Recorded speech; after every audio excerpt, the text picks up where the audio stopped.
Thank you. I know this is the fastest 20 minutes you'll ever have. I swear to you, it's never enough time. But I do appreciate you being with me this morning. And sorry I don't get to see you in person. But uh, today we talking about a topic that means a lot to me. And I have been, I think, partnered with Leadership Harrisburg for about 6 years, doing this piece. I said earlier, what I say to you right now will probably make more sense to you after you hear some of the other presenters, particularly George Little from the Department of Corrections. So, um, my name is Marsha Banks. I am the founder and executive director of a nonprofit organization called A Miracle for Sure. We are based in Harrisburg, Pennsylvania, and currently we're serving 7 counties across the state of Pennsylvania. We do services and resources to individuals that have been impacted by incarceration. I'm going to throw some numbers at you real quick. I'm not a numbers girl, but I just want to give you an idea of what we're talking about and the impact that incarceration has on us as a society. Over 12 million people are in our prison system. 45,000 people go to jail every day. There are over 6 million children who have been impacted by our criminal justice system. With all that being said, at least 95% of those numbers will get out of prison one day. The question is, what happens to them when they do? And I, being a formerly incarcerated person, have been home for 26 years. I got off a bus in Harrisburg, Pennsylvania. My children were in foster care in Montgomery County and Philadelphia County. I had a lot of work to do on myself and developing a safe place for my children to come home. I started my reentry process in prison the first day that I got there. I gave birth to a baby boy in prison, delivered him at Lancaster County General Hospital, shackled to a bed with a armed guard at the door of my hospital room. I will say to you this, I did not commit a felony crime. I was a misdemeanor crime, and I committed a misdemeanor crime and got sentenced to 1.5 to 5 years for my charge in Montgomery County. Trying to figure out how to put those puzzle pieces together, I experienced trauma as a child, trauma in my abusive marriage, trauma as I entered into an addiction, and the behaviors in which I practiced to survive within my addiction. So I brought that to Harrisburg when I got out. Yes, I worked on some of those issues in prison.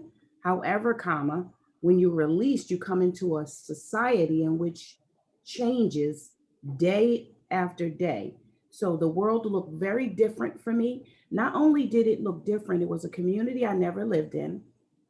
It was the longest I've ever stayed clean and sober, and I knew no one. It was very difficult, but what I can say today, not impossible. I met some amazing people on my journey. I made sure that I stuck to taking care of my mental health issues and my addiction. Through my supportive services that I got through Dauphin County Children and Youth, I was able to navigate through the system and do everything they asked me to do so that I could bring my children home. With that being said, be careful what you ask for. I had 6 children in placement. I brought them home slowly. However, it was very challenging as a new individual in the community, trying to figure out how to navigate through the systems to make sure that my children had all that they needed. I had some great support systems within the Harrisburg School District.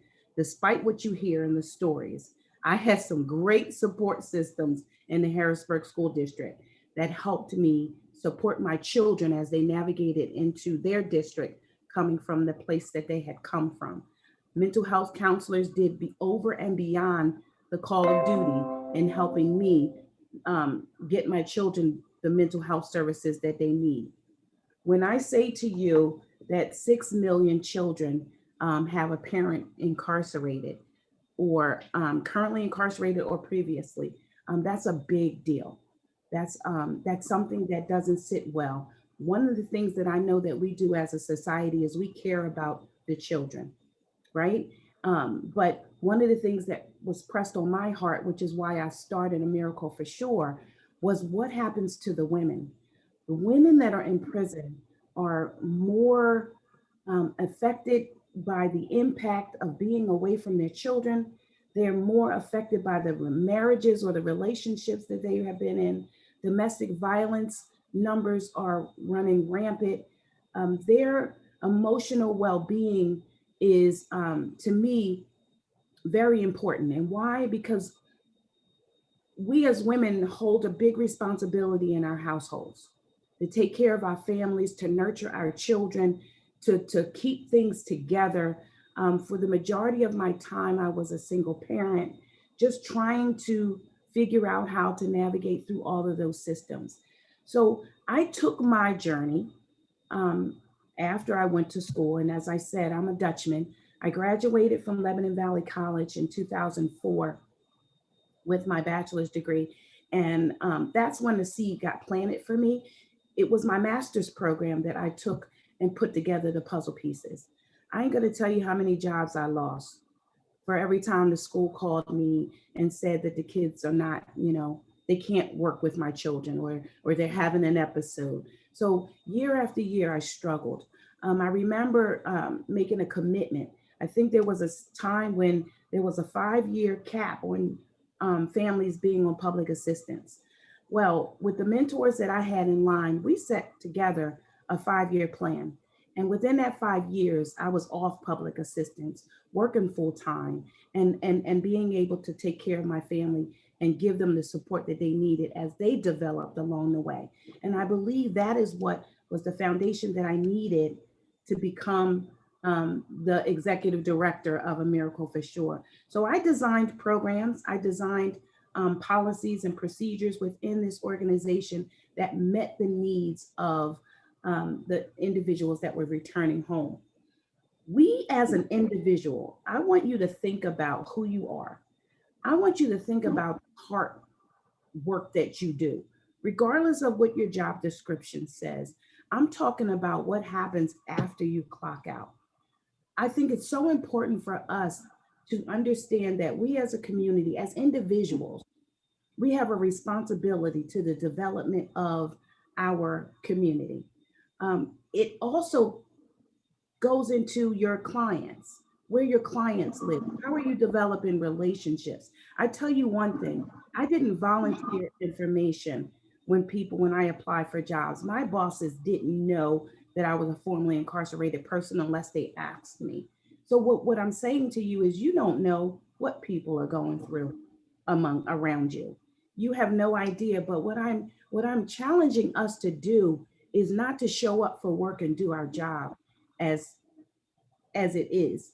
I'm challenging us to ask some questions, to develop relationships, to have conversation, to ask somebody how's their family doing today. If there's not one thing that this COVID season has taught us, is that we're meeting and engaging in a different context. This has brought us to think about what we're doing in our lives, because we've lost so many people along this way. And we hear so much about the tragedies around the world. So the work we do, I believe, is for the most vulnerable. My job every day is to do everything in my power to prevent someone from getting so desperate that they need to break the law again, to the point that they need to provide for their families. What do you have to offer to this population? What do you have to offer to an individual family? People say, oh, that's just too many people, or I don't see the value in people. Why do people keep going back to jail? Well, they go back to jail because they have needs that need to be met and they aren't being met. So, how can we as a community, as an agency, hold your supervisors accountable to caring about the community in which you serve? So, I've said a lot. I always want to hear back from you. So I'm going to open up the opportunity to take questions or get some thoughts about what I've said so far, so that we can have a little bit of interactive conversation, if at all possible. So, what's ringing in your mind right now? So what does your agency do? How do you work? I guess you work with people once they are they're finished with their sentence, and then they connect with you, or I'm not sure what the connection, what you do. Yes, ma'am. So what we do a little bit, we do extra. So I start with the person while they're in prison.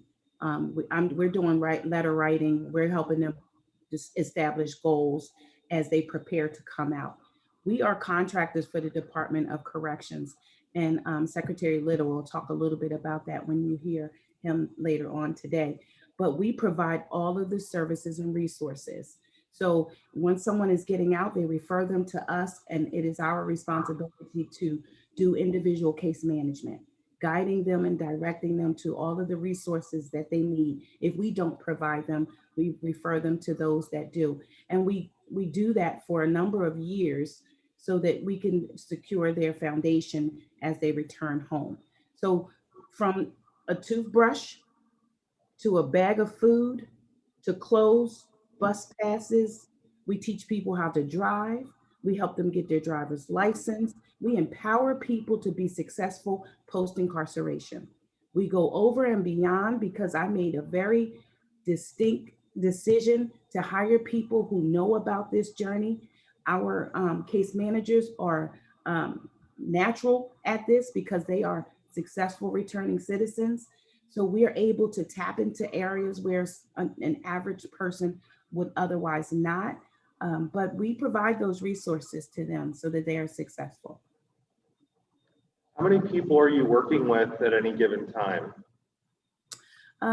We have the capacity of, so that's interesting. The DOC has us capped at 150 individuals a year. We've exceeded that some years. Some at this particular time, our numbers are pretty low, but our case managers manage about a caseload of 35. 40 is a high number. So I think right now we have about 100 clients that we're working with directly. And how many people are released from the prison system every year in our area? In our area, particularly in Dauphin County, let me see if I got the answer to that. I want to say 45. Well, no, I can't say that. So Dauphin County is a melting pot. So we have about 4 state-ran facilities in Dauphin County, the most in any county across the state of Pennsylvania, where hundreds of people are housed. People are leaving prison every day.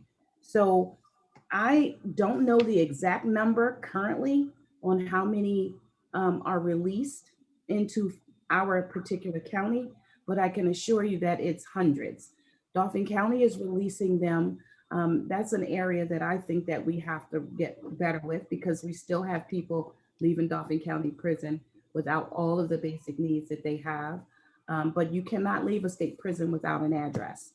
If you have no address, then you go to one of the 4 facilities in Harrisburg.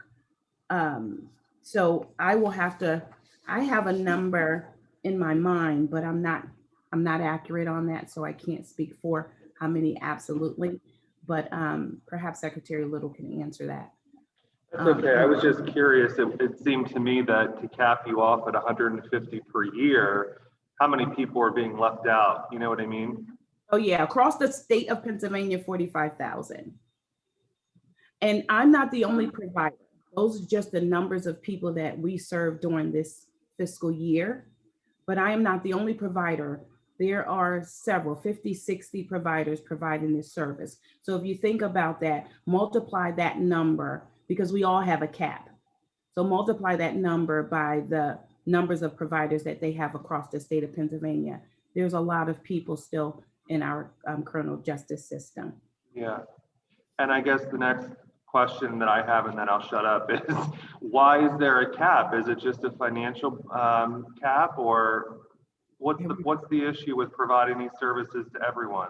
Everything is about a cap, and everything will always be about finances. Yeah, Everything, yeah, everything we do is always based on the government budget, right? We started out on high numbers in 2013, and our numbers have decreased. There was a time when I had over 200 and 300 clients. I had 7 case managers. We've reduced down to 4 case managers because the numbers start to decline when the money starts to decline. Another problem with that is that the state, I say this and I mean this, although people come into our state system, we are not the state's problem. We are not the state's responsibility. We have to connect to agencies and programs across the state. The Department of Corrections is not responsible for Marsha's success once they let me out. It is Marsha's individual responsibility to connect the dots along the way. So that's what we do. We help navigate people through the system to get to agencies that don't have that financial cap. There are agencies across Dauphin County that can provide food. We collaborate. It is through collaboration that people are successful post-incarceration. So the But deal. you're a nonprofit, then you're not a state agency, correct? And then are you funded by the government or are you funded by private donations? I am funded by both, and I am lacking in the private donation sector because Aren't we all? people do not understand the value that they could put into someone's life. They don't see us as a valued person. There's a lot of people that still think we are the bad people and we can't figure it out. So it's really about changing how people think about incarceration because you don't know what causes people to go to prison.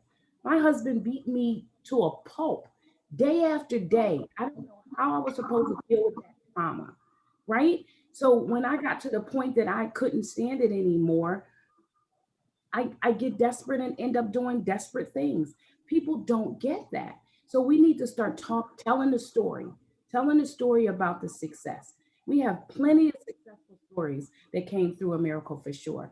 I celebrate every one of those opportunities that we have. And when I gave you an example, getting people a driver's license, empowering people to work, giving them that hope that they can do this, living by example is what changes the world. I believe that. And it's people like you who walk alongside of me. I tell the story about the church. I go to church in Camp Hill, and that's a long story. Being the only African American family in this church for many years, it took a long time for me to tell my story there. But those people helped me keep my kids in church. They helped me keep my kids engaged with other children. They were patient enough to be okay with us having those issues and David spazzing out and Malcolm running up and down the hallway. So it took a lot of human beings to help me get through these 26 years on my journey. But again, it's individual people who have a passion for seeing the hope in us. It's those individual donors that care about it. And people say, well, what can we do?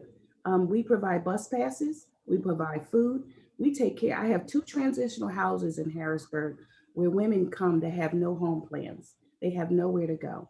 I provide shelter for domestic violence survivors. I provide shelter for women that are coming. I just took in 2 families out of the local shelters and moved them into our apartment building. I was determined to make a difference. I might not be changing the world, but I believe that I'm changing the lives of some people that come into our agency. And that's what matters most to me.